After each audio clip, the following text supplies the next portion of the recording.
Hello guys, এই তো এখন আমি আবার বেরিয়ে পড়লাম দিদি বাড়ির উদ্দেশ্যে। আর সাথে কে কে যাচ্ছে দেখো, আমি যাচ্ছি আর আমার বড় ভাস্তা।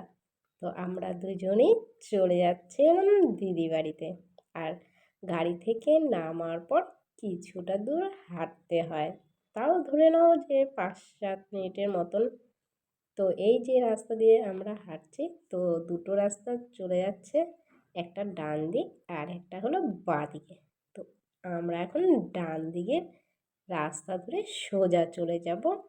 5-7 মিনিটই লাগবে, খুব একটা বেশি সময় লাগবে না, কারণ টোটো ভিতরে আসবে না, অত দূরই আসবে। তো তার জন্য আমরা হেঁটে হেঁটেই চলে আসলাম দিদি বাড়িতে। আর এই যে দেখো, এসেই যা গরম লাগছে, প্রচণ্ড গরমও পড়েছে সেই দিন। আর এখানে দেখো ভাগ্নি ভাগনা সবাই এখানে বসে আছে।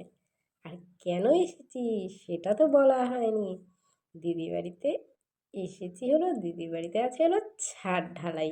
তো তার জন্য আমি সকাল সকাল চলে এসেছি।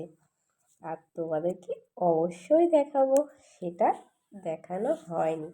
আর এই যে দেখো, এখানে হলো ছাদ ঢালাই হচ্ছে।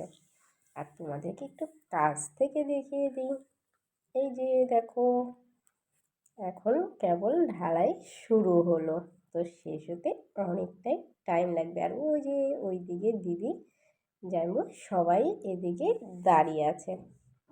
রান্নাবান্না কমপ্লিট হয়ে গেছে, তো এখন আমরা এখানে দাঁড়িয়ে আছি। কারণ আর তার মধ্যে হলো এখানে প্রচণ্ড রোদ, আর ছিল হলো ওয়েদারও খারাপ, মনে হচ্ছিলো যে বৃষ্টি আসবে আসবে ভাব।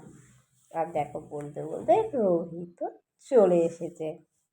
আর এসে আমরা সবাই খাওয়া দাওয়া শুরু করে দিলাম। আর সেই দিন কী কী হয়েছে, বেগুন ভাজা, ডাল, ওখানে হলো পুঁই শাক হয়েছিল, আর হয়েছিল খাসির মাংস। দেখো মাংসটা কত নরম আর তুলতুলে হয়েছে, আর খেতেও খুব টেস্টি হয়েছে।